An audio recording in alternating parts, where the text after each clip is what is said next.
Hi! Good morning everyone! Abo, kakamiss mag-vlog. For today's vlog, everyone, papunta tayo sa Bukana. Kasi bibisitahin natin yung pamilya, mga naiwang pamilya ni Temong. Tsaka kakausapin din natin yung gagawa ng bahay nila. Kung magre-repair ng bahay nila. So, maganda-ganda na naman. Hindi naman talaga ganun kalakasan yung ulan. Natila naman siya. At hindi na katulad ng mga nagdaan. So, I think this is the time to repair the house of Temong's family. So, for now, I will go there. I will go there to the Bukana and I will talk to the person who will repair the house. So, let's go guys. Before anything else. Let's go guys. At nakarating na po tayo sa Bukana at nandito na nga rin po yung gagawa ng bahay nila single mom. This is the person who will work the house. Sir, ito nga pala ay papalitan na. Yan o. Wasak na. Yes. Pinapakita niya sa akin yung mga kailangan ng palitan tsaka hindi na siya kaya i-repair dahil yun nga, sa nakikita nyo, mga gato na yung kisame at yung bubong. Sobrang dami ng butas. He's explaining to me what needs to be replaced and he said it can't just be repaired anymore and this really need to be replaced now. Sir, And kita in the sun. Kita, sun. I told the worker to prioritize the sleeping area first.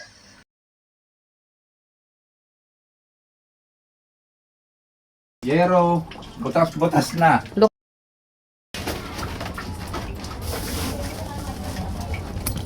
Oh. Yes. Anay. Mold. Mold. Yeah, There's a mold. Mold. Anay. Ayan. Then, ang lakas. Oh. I told the worker to give me the list of what's needed for this area. So, I know how much it will cost. Sabi niya sa akin, yung ano daw ang bilhin ko, yung magandang quality na para mas matagal magamit. Kasi yung mga nabibili daw ngayon, mabibilis masira. His advice to me was that if I'm going to buy, I should get the long-lasting ones. So they'll last a long time. But I told him I'll still check because I'm just working with the budget I have. Here is Sir, our carpenter. ano pa yung to? Kahoy. The coco lumber. Coco lumber. We need, the first we need, Sir Steve, is coco lumber, the roof, and the nails. Pinapako natin sa iyo yan. Yeah. And I think when we are finished the room of Temong's wife, I think it's up to you, Sir Steve, if it will be the next one. As the hanger, The outside. nalipad na. Nalipad na. Yeah. wings. That's why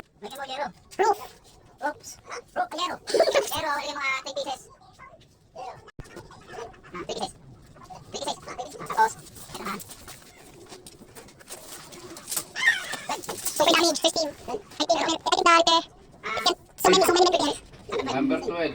Yes, din. the flooring, Sir Steve. Ito. Oy.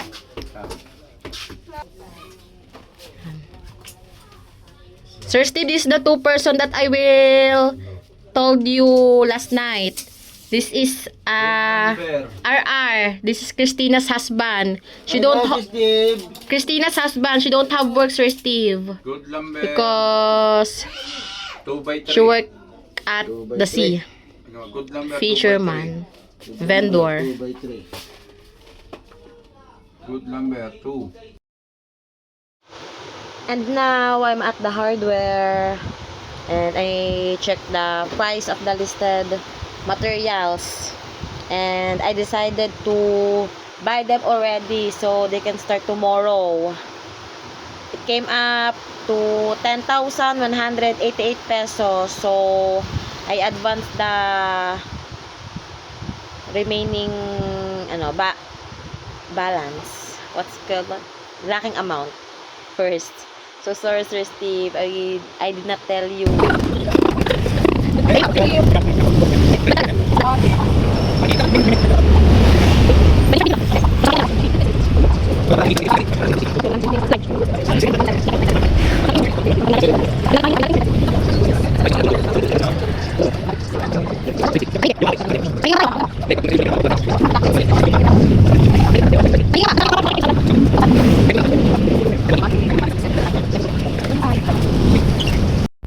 Yun na nga guys, nakauwi na tayo. I'm home already everyone. At ayun nga, napag-usapan namin ng worker na unahin yung tulugan nila. Yeah.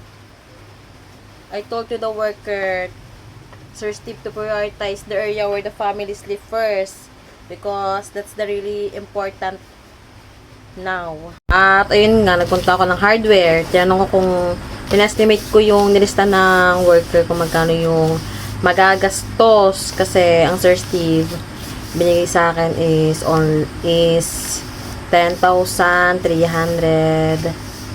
pesos, kasama na dun yung grocery for single mom and family, which is 2,000 pesos. So the left total is 8,300. Then when I check the cost of the materials, this is the price. It's 10,188 pesos. So ayun nga, nabunuhan ko muna para mabili ko na yung kompletong kompletong gagamitin. Yon.